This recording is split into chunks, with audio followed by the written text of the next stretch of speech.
முருகப்பெருமானே என் மூச்சுக்கு துணை என்று வாழும் மேஷராசி அன்பு சொந்தங்களுக்கு வணக்கங்க. எல்லாரும் எப்படி இருக்கீங்க? நலம் குறைவோ வளம் குறைவோ வாழ்க்கை எங்கேயோ போகுது. ஆனா என்னைக்கும் பயந்தது கிடையாது.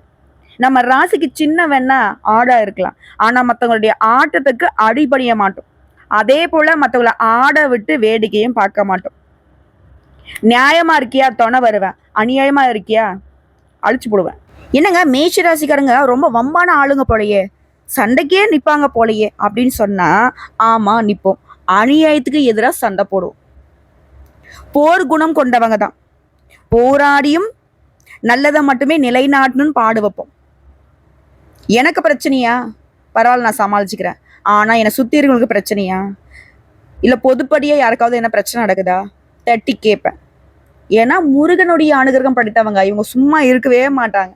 ஒரு சிலர் சொல்லுவாங்க, டே வீட்டுல சும்மாவே இருக்க மாட்டியா, சும்மாதான் ஏண்டா, எங்கேயாச்சும் ஒரு வம்பு வழக்கு இழுத்துட்டு வர அப்படின்னா இவங்களா போய் வம்பு வழக்கு இழுக்க மாட்டாங்க. இதா தப்பு தண்டா நடக்குது, உண்மைக்கு மாறா ஒரு விஷயம் நடக்குது, ஒரு நியாயமே இல்லாத விஷயம் நடக்குது, கண்டிப்பா இவங்க சும்மா இருக்க மாட்டாங்க. அது யாராக இருந்தாலும் சரி, அந்த தெய்வமே இறங்கி வந்தாலும் சரி, தெய்வமே இது வந்து தப்பு, நீ அமைதியாரு நான் பாத்துக்கிறேன் அப்படின்னு சொல்லி தெய்வத்தையே ஒதுக்கி வச்சு கூட அந்த உண்மைக்கு போய் துணை நிற்பாங்க. ஒருத்தங்க உறக்க பேசுறாங்கன்னா அவங்களுடைய வார்த்தையில உண்மை இருக்கும், அவங்களுடைய மனசுல உண்மை இருக்கும்.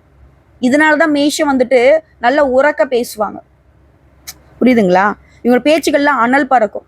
முருகப்பெருமான் எப்படிங்க, தீயோரை கழுவேற்றும் என் வேலையா, எப்படிங்க முருகான் அந்த வார்த்தை கேட்டா போதும் அரோகரா அப்படி ஒரு மாதிரி மனசுக்குள்ள உற்சாகம் பெருக்கெடுக்கும்.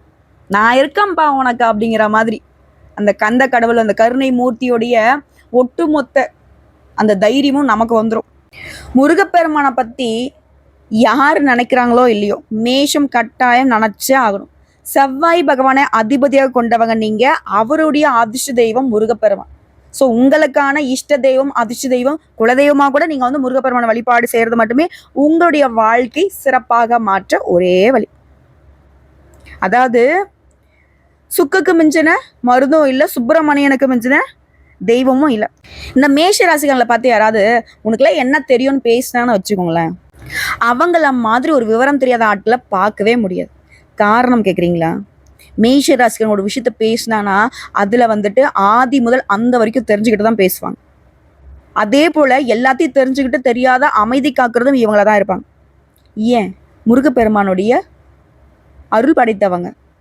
ஏன்னா ஈசனுக்கே வேதத்திற்கான பொருள் உரைத்ததால் தான் முருகப்பெருமான் எப்படி போற்றப்படுறாரு, குருவிற்கு எல்லாம் மேலான குருவாக கருதப்படுகிறார். முருகனை வழிபாடு செய்றீங்களா, எப்பேற்பட்ட பிரச்சனையாக வேணா இருக்கட்டும், அது இருந்த இடம் தெரியாம ஓடி போயிடும். முருகான்ற மந்திர சொல்லுக்கு அந்த திருநாமத்தை நீங்க ஒரே ஒரு முறை சொன்னா போதும். மனதார சொல்லுங்க, உண்மையான பக்தியோட சொல்லி பாருங்க. உங்களை தொடர்ந்து வந்த பல பிறவைகள்ல இருந்து தொடர்ந்து வந்த துன்பங்கள் கூட, வினைகள் கூட, இனி வரக்கூடிய துன்பங்கள் கூட ஓடி போயிடும். ஏன்னா அந்த அளவுக்கு உயர்வான பவர்ஃபுல்லான மந்திர சொல்லது. தினம் தினம் சொல்லணும் கூட அவசியம் கிடையாது. அதே போல அந்த முருகப்பெருமான நீங்க இப்படிதான் வழிபாடு செய்யணும் அப்படிதான் வழிபாடு செய்யணும் அவசியம் கிடையாது. இப்ப எல்லா தெய்வங்களுக்கும் ஒவ்வொரு மந்திரம் இருக்கும், காயத்ரி மந்திரம் இருக்கும், அந்த தெய்வங்களுக்கான உரிய மந்திரங்கள் இருக்கும். ஆனா முருகப்பெருமானுக்கு அவருடைய பெயரே வந்துட்டு திருமந்திரம் தான். முருகான்னு சொன்னா போதும், பிரச்சனைகள் எல்லாமே தீர்ந்து போகும்.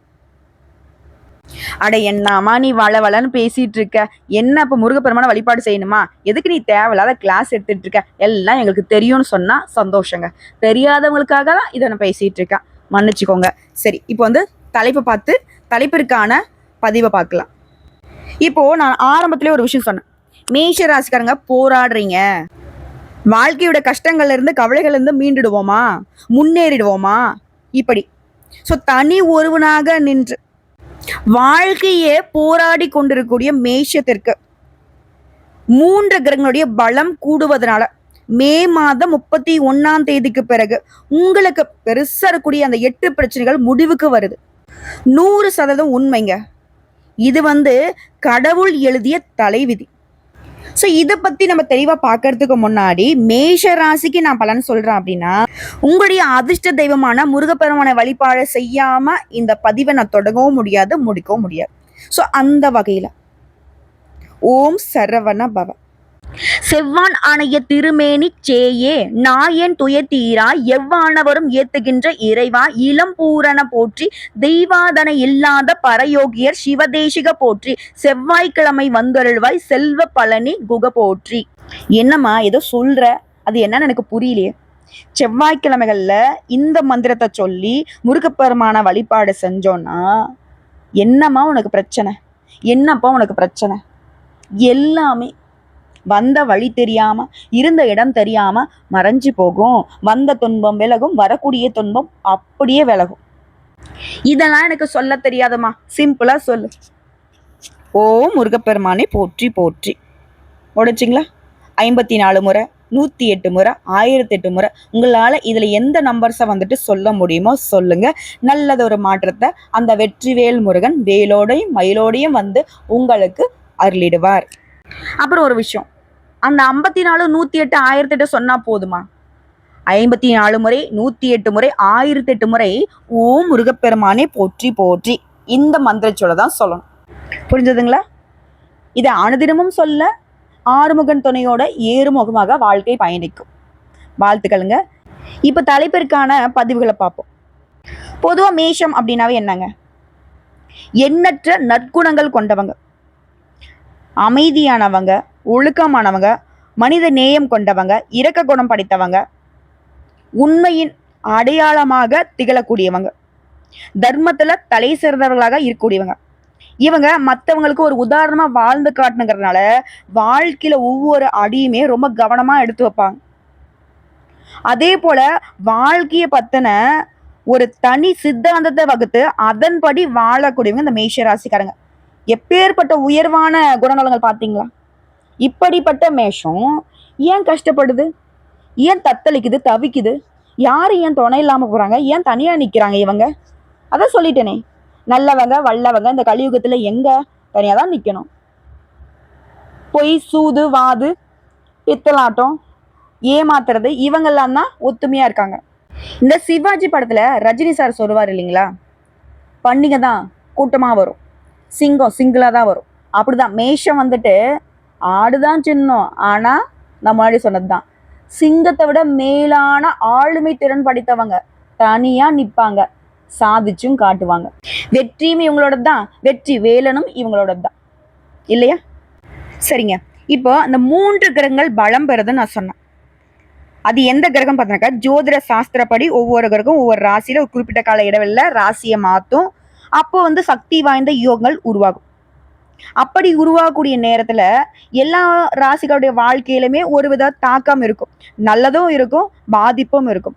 ஆனா இந்த 3 கிரகங்களுடைய அமைப்புங்கிறது மேஷ ராசிக்கு மே மாதம் 31க்கு பிறகு ஜூன் மாதத்துல இந்த சக்தி வாய்ந்த யோகம் உருவாகுது. இந்த யோகம் உங்களுக்கு எப்படிப்பட்ட பலன்களை கொடுக்க போகுதுன்னா, புத்திசாலித்தனத்தை அதிகப்படுத்தும். பேச்சு, படிப்பு, வியாபாரம் இது எல்லாத்துலயுமே வெற்றிகரமா இருக்க போறீங்க.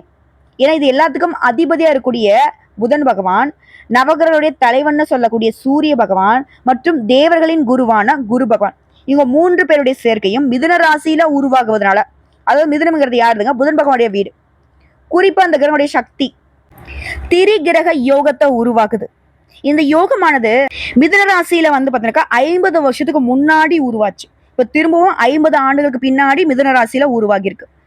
இந்த யோகத்துடைய தாக்கம்ங்கிறது, இந்த யோகத்துடைய பலன் அப்படிங்கிறது உங்க வாழ்க்கையில கூடிய 8 பிரச்சனைக்கு முடிவு கொடுக்குதுன்னு சொன்ன இல்லையா? அத மொதல் விஷயம் பணம், பொருளாதாரம், பயங்கரமான கஷ்டம். இப்போ பொருளாதார ரீதியா நல்ல வளர்ச்சியை பார்க்க போறீங்க. அடுத்த 2வது பிரச்சனை, தெய்வத்தை கூட வழிபாடு செய்ய முடியலைங்க.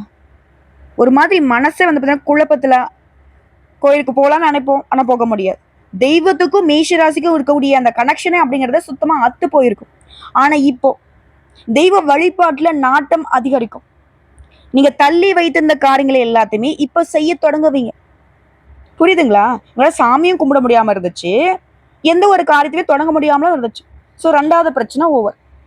3வது பிரச்சனை, சதா நேரமும் பெத்தவங்க கிட்ட சண்டை சச்சரவு. சொந்த பந்தங்களே பார்த்தீங்கன்னாக்கா இவங்களை ஒதுக்கி வச்சிருப்பாங்க. ஒரு கட்டத்துல மேஷராசி என்ன பண்ணிருப்பீங்கன்னா, யாரும் வேணாம் போங்கடா அப்படிங்கிற மாதிரி மேஷராசி ஆண்களும் சரி பெண்களும் சரி ஒரு மாதிரி வெறுப்புல இருந்திருப்பீங்க. ஆனா இப்போ பெற்றோர் உடனான உறவுங்கிறது இணக்கமா இருக்க போகுது.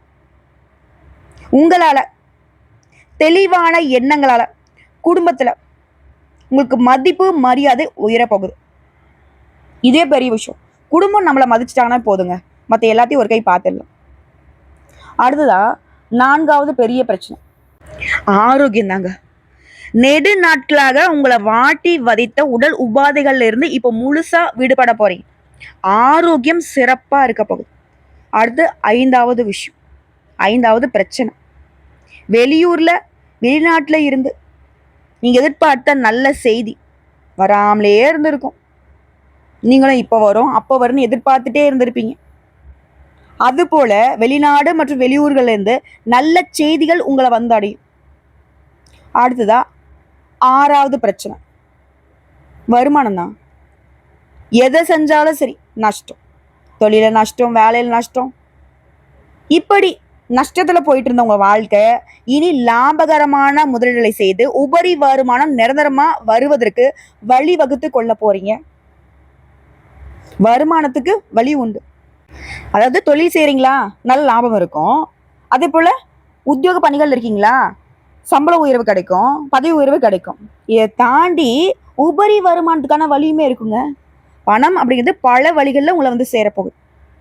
அடுத்து 7வது, உடன்பிறப்புகள் கிட்ட, சகோதரன் சகோதரி இவங்கிட்ட இருந்த மனக்கசப்புகள் இப்போ விலகுது. அவங்க உங்களை புரிஞ்சுப்பாங்க. அவங்களுடைய குறைகளை நீங்க எப்பவுமே வந்து பெருசுபடுத்தினதே கிடையாது.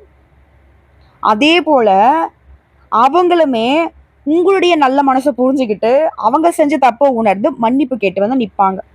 ஸோ குடும்பத்துல ஒற்றுமை பலப்படுது. எல்லாத்துக்கும் மேல 8வது பெரிய பிரச்சனை, உங்களை ஏமாத்துறாங்க இல்லையா. இத்தனை நாளா அவங்க நல்லா இருக்காங்கன்னு நினைச்சிட்டு இருந்தாங்க. நம்ம இவங்களை ஏமாத்துறோம், நமக்கு இனி ஒரு நல்ல காலம் தான் அப்படின்னு நினைச்சிட்டு இருப்பாங்க. ஆனா உங்களை ஏமாத்துற நொடியிலிருந்தே அவங்க வாழ்க்கை நல்லா இருந்தாலும் நிறைய விஷயங்கள்ல நஷ்டத்தை பார்த்துருப்பாங்க. ஸோ அப்படி உங்களை ஏமாத்துறவங்க இப்போ உங்ககிட்ட வந்து மன்னிப்பு கேட்டு நிற்பாங்க. இந்த காலகட்டத்தில் அவங்களுக்கு நீங்க மன்னிப்புமே கொடுக்க போறீங்க. மன்னிக்கிறது பெரிய மனுஷனுடைய தன்மை இல்லையா. அதுல எப்பவுமே மேஷராசி உயர்வானவள் தான். எல்லாத்துக்கும் மேல உத்தியோக பணிகள் இருக்கீங்களா, உயர் அதிகாரிங்க இத்தனை நாளா என்ன செஞ்சாலும் சரி, நம்ம நல்லதை செஞ்சாலும் சரி அது நமக்கு கெட்டதா வந்திருக்கும். ஆனா இப்போ தனியார் துறையோ அரசாங்கத்துறையோ இல்லை கூலி வேலையை செய்தாலும் சரி, உங்களுக்கு மேல இருக்காங்க பாத்தீங்களா, அவங்க உங்களுக்கு ஆதரவு கொடுப்பாங்க, உங்களுக்கு உறுதுணையா இருப்பாங்க. உங்களுடைய பெரும்பாலான விருப்பங்களை நிறைவேற்றி கொள்ளக்கூடிய வாய்ப்பை கொடுப்பாங்க. கூட வேலை பார்க்குறவங்க கிட்ட பொறாம அதிகமா இருக்கு ஓகேங்களா, அவங்க கிட்ட பார்த்து கொஞ்சம் சூதானமா இருந்துக்குவாங்க. அதே போல அன்றாட பணிகளை சிறப்பா செஞ்சு முடியும். சின்ன ஒரு குறை கூட வரக்கூடாது. நேரம் காலம் பார்க்காம உங்களுடைய வேலையை கடமையை கரெக்டாக செஞ்சு முடிச்சுக்கோங்க. அதே போல நீங்க எதிர்பார்த்து இருந்த பதவி உயர்வு இடமாற்றம் இப்போ கிடைக்கிறதுக்கு வாய்ப்பு அதிகம். அதே போல பணத்துக்கு குறைவே இல்லைங்க, நிறைவான தனவரவு இருக்கு. இந்த நேரத்தை நீங்க கரெக்டாக பயன்படுத்திட்டீங்கன்னா சிக்கன நடவடிக்கையின் மூலம் ஓரளவு பணத்தை சேமிச்சு வச்சுக்க முடியும். ஸோ அதனால சேமிப்புல கவனம் வச்சுக்கோங்க. இது வியாபாரிகளை பொறுத்த வரைக்கும் கடன் விஷயத்துல கவனமா இருந்துட்டீங்கன்னா மனநிறைவுக்கு குறைவு இருக்காது. வியாபாரம் லாபகரமா நடக்கும். நாளுக்கு நாள் உங்களுடைய கஸ்டமர்ஸ் கிட்ட நல்ல மதிப்பை பெறுவீங்க. வியாபாரத்துல வளர்ச்சி காண்பது ரொம்ப அவசியம். அதே நேரத்துல அவங்கள வந்து கொஞ்சம் திருப்தி அடைய வைக்கக்கூடிய வகையில தரமான பொருட்களை கொள்முதல் பண்ணுங்க. வியாபாரத்தை பெருக்க இது உதவிகரமா இருக்கும். தொழில வளர்ச்சி இருக்கும், வருமானம் சீரா இருக்கும். அதே நேரத்துல கூடவே வந்து சுப செலவுகளும் வரும். அது உங்களுக்கு சந்தோஷம் கொடுக்கும். ஒழுங்கா திட்டமிட்டு முறைப்படி நீங்க செயல்படுவதன் மூலம் தொழில அதிகப்படியான முன்னேற்றம் பார்க்க முடியும். அடுத்து கலைத்தொழில் இருக்கவங்க, இடைத்தரகர்கள் இருக்காங்க இல்லையா, ஒத்துழைப்பை எதிர்பார்க்காம நீங்க நேரடியா முயற்சி செஞ்சீங்கன்னா புதிய வாய்ப்புகள் கிடைக்கும். மகிழ்ச்சிக்கு இடம் இருக்கு. அதே போல வரக்கூடிய வாய்ப்பை நம்ம ரேஞ்சுக்கு இதெல்லாம் சாதாரணம் அப்படின்ற மாதிரி ஒதுக்கி வச்சீங்கன்னா அது வந்து பெரிய இழப்புகளுக்கு கொண்டு போய் விட்டுடும். ஸோ சின்ன வாய்ப்போ பெரிய வாய்ப்போ பயன்படுத்துங்க. அதே போல வெளியூர் பயணங்களை அடிக்கடி போயிட்டு வரக்கூடிய வாய்ப்பு இருக்கு. சக கலைஞர்கிட்ட சுமூகமா நடந்துக்கிறதுக்கு பாருங்க. நல்ல பெயரை காப்பாற்றிக்கிறதுக்கான வழியை பாருங்க. வண்டி வாகன வசதிகள் பெருகுது. கலைஞர்கள்லாம் உங்களுடைய திறமைகளை வெளிக்காட்டுவதற்கு வாய்ப்புகள் அமையும். அடுத்து மாணவர்கள், நீங்கள் முயற்சி செஞ்சீங்க அப்படின்னாக்கா கல்வியில் நாளுக்கு நாள் முன்னேற்றம் உண்டு. தேர்வுகளை அதிக மதிப்பெண்களை பெற்று உங்களோட உயர்கல்வி கனவுகள் நனவாகும். அதே போல் இடையில நின்றுட்டவங்களாம் இப்போ தேர்வு எழுதி அதை பாஸ் பண்ணிடுவீங்க. எல்லாத்துக்கும் மேலே ஒரு சில வெளிநாட்டுக்கு போயிட்டு படிக்கிறதுக்கு கூட வாய்ப்பு இருக்குது. ஞாபக மருதி, உடல் சோர்வு, இது எல்லாமே முழுசாக உங்களை விட்டு போகுது. சுறுசுறுப்பாக வளம் வர போகிறீங்க. ஆனால் ஒரு விஷயம் மட்டும் இந்த மேஷ ராசிக்காரன் செய்யக்கூடாது. இந்த குளத்துல குளிக்கிறேன், குட்டையில் குடிக்கிறேன்னு சொல்லிட்டு தண்ணியில் கொஞ்சம் கவனமாக இருந்துக்கோங்க. அடுத்த அரசியல்வாதிகளுக்கு உங்களுக்கு சில சோதனைகள் வந்தாலும் அதை சாதனையாக மாற்றிப்பீங்க. ஏன்னா உங்கள் மனசு உறுதியாக இருக்குது. இத்தனை காலமாக எந்த அளவுக்கு பொறுமையாக இருந்தீங்களோ இதன் காரணமாக தலைமை கிட்ட பேர் அன்பையும் நன்மதிப்பையுமே பெற்று வச்சிருக்கீங்க. இது அசைச்சி பார்க்குற மாதிரி சில சோதனைகள் வரும். அதுக்கு இடம் கொடுக்காதீங்க. மனசை அலைப்பாய விடாதீங்க. யாருடைய ஆசை வார்த்தைகளுக்கும் மயங்காதீங்க. புரியுதுங்களா? கரெக்டாக இருந்துட்டா போதும். நீங்கள் எதிர்பார்க்காத அளவுக்கு பெரிய பதவிகள் உங்களை தேடி வரும். உடைய நோக்கங்கள் எல்லாமே இப்போ நிறைவேறும். பெண்களை பொறுத்த வரைக்கும் எதிர்பாராத நன்மைகளை பெற போறீங்க. தள்ளி போயிட்டு இருந்த திருமணம் திடீர்னு முடிவாகும். திருமண வாய்ப்புகளை பெறுவீங்க. உடல் நலனில் இருந்த சிறு சிறு உபாதைகள் இப்போ சரியாகுது. கோபத்தை கட்டுப்படுத்தி வச்சுக்கோங்க. குடும்பத்தில் இருக்கக்கூடிய சங்கடங்கள் மறையுது. அதே போல் வேலை நிமித்தமாக தனியார் துறையும் அரசாங்கத்துறையும் வேலை பார்த்தீங்க இல்லையா, பெண்கள் குடும்பத்தை விட்டு பிரிஞ்சிருப்பீங்க. தம்பதிகளை பொறுத்த வரைக்கும் பிரிஞ்சு இருந்திருப்பீங்க. இப்போ திரும்பவும் ஒன்றிணைந்து வாழ்வதற்கான வாய்ப்பு அமைஞ்சிருக்கு. ஸோ இப்போ வரைக்கும் பார்த்து மேஷ ராசி செய்ய வேண்டிய விஷயங்களும் கவனமாக இருக்க வேண்டிய விஷயங்களும் பார்த்தாச்சு. இப்போ முழுசா உங்களுக்கு எந்த மாதிரியான அதிர்ஷ்ட பலன்கள் கிடைக்க போகுதுன்னு சொல்லட்டுமா? திடீர் நிதி நன்மைகள் கிடைக்கும். தொழில் அதிபர்கள்லாம் நல்ல லாபத்தை பெற போறீங்க. எப்பேற்பட்ட சவால்களுமே புத்திசாலித்தனமா சமாளிக்கக்கூடிய திறனை கொண்டிருக்க போறீங்க. வியாபாரிகள் நல்ல லாபத்தை தரக்கூடிய அற்புதமான புதிய ஒப்பந்தங்களை பெற போறீங்க. புதிய வருமான ஆதாரங்கள் திறக்கப்படும். நிதிநிலை வலுவா இருக்கு. குடும்ப வாழ்க்கையில மகிழ்ச்சிக்கும் அமைதிக்கும் குறைவு இருக்காது. நீண்ட நாள் ஆசைகள் எல்லாமே நிறைவேற போகுது. ஒட்டுமொத்த உங்க வாழ்க்கையில அதிர்ஷ்டம் பிரகாசிக்க போகுது. சமுதாயத்துல மதிப்பு மரியாதை அதிகமாகும். செல்வாக்கு மிக்க நபர்களுடைய நட்பு கிடைக்கும். வெளிநாட்டு பயணங்களை மேற்கொள்வதற்கான வாய்ப்புகள் கிடைக்கும். அதே போல அடுத்தடுத்து குடும்பத்திலுமே சுப நிகழ்ச்சிகள் அதிகமாக நடக்கும். நீங்களுமே நிறைய சுப நிகழ்ச்சிகள்ல பங்கேற்கக்கூடிய வாய்ப்பு இருக்கு. புதிய வேலைகளை தொடங்கக்கூடிய எண்ணங்கள் இருந்தா இந்த காலத்துல தொடங்க நல்ல வெற்றி கிடைக்கும். இது தொடர்ந்து உங்களுடைய பணம் ஏதாவது வெளியில சிக்கியிருந்தா இப்போ முயற்சி பண்ணுங்க. அந்த சிக்கிய பணம் கைக்கு வரும். வருமானத்துல உயர்வு ஏற்படுது. வாழ்க்கையில முன்னேற்றத்துக்கான புதிய வாய்ப்புகள் கிடைக்கும். வேலை பார்க்குறீங்க, தனியார் துறையோ அரசாங்கத்துறையோ, ஆண்களோ பெண்களோ, பதவி உயர்வு கிடைக்கிறதுக்கு வாய்ப்பு இருக்கு. அதே போல அலுவலகத்துல உங்களுக்கு கொடுக்கப்பட்ட வேலையை திறம்பட செய்து முடிப்பீங்க. உயர் அதிகாரிகிட்ட முழு ஆதரவு கிடைக்கும். அதே போல பங்கு சந்தை இல்லை ஏதாவது விஷயத்துல முதலீடு பண்ணியிருந்தீங்கன்னா அதுல இருந்து இப்போ ஏற்கனவே செய்த முதலிலிருந்து இப்போ நல்ல லாபம் கிடைக்கும். பங்கு சந்தை, பந்தயம், லாட்ரி மூலம் நல்ல நிதி ஆதாயங்களை பெறுவதற்கு வாய்ப்பு இருக்கு. ஸோ ஒட்டு மொத்தமா இந்த 3 கிரகங்களுடைய பலம்ங்கிறது, இந்த திரிகிரக யோகத்துடைய பலன் அப்படிங்கிறது நீண்ட காலமாக நீங்க ஆசைப்பட்ட காரியங்களை நிறைவேற்றி கொடுக்குது. மன நிம்மதி, மகிழ்ச்சி அதிகமாகுது. தொழில் மற்றும் பண வருமானத்தை பெரும் வளர்ச்சியை பார்க்க போறீங்க. சமுதாயத்துல மதிப்பு மரியாதை உயர்ந்து புதிய முதலீடுகள்ல வெற்றிகரமான லாபத்தை பார்க்க போறீங்க. அதே போல உடல் ஆரோக்கியம் சிறப்பா இருக்கும். பொறுப்பு மற்றும் தலைமைத்துவம் அதிகரிக்கும். பணப்புழக்கம் அதிகமாகும். புதுசாக வேலை வாய்ப்புகள் கிடைக்கும். பதவி உயர்வு, வளர்ச்சி கிடைக்கும். சொத்துக்களில் முதலீடு பண்ணுவீங்க. ஸோ இது எல்லாமே உங்களுக்கு நிலச்சிருக்கணும்னா புதன்கிழமைகள் தோறும் பெருமாளுக்கு துளசி மாலையிட்டு வழிபாடு செய்யுங்க. நினைச்ச காரியங்கள் நடக்கும். அதே போல சனிக்கிழமைகள்ல ஆஞ்சநேய பெருமானுக்கு வெண்ணெய் சாற்றி வெற்றிலை மாலை அணிந்து வழிபாடு செய்ய வெற்றிகள் தொடரும். அதே போல ஒவ்வொரு சனிக்கிழமையுமே ஏதாவது ஒரு ஆலயத்துக்கு போயிட்டு வாங்க. வியாழக்கிழமைகளை குரு பகவானுக்கு மஞ்சள் வஸ்திரம் சாற்றி வழிபாடு வைங்க.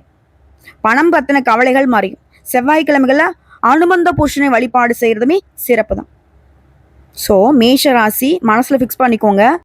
நீங்க முதன்மையாக வணங்கக்கூடிய 4 தெய்வங்கள், முதல்ல முருகப்பெருமான், அப்புறம் பெருமாள், அதுக்கப்புறம் குரு பகவான், அவருக்கு அப்புறமா அனுமன். இந்த 4 தெய்வங்களையும் உங்களால் எப்பெல்லாம் வழிபாடு செய்ய முடியுதோ வழிபாடு செய்யுங்க.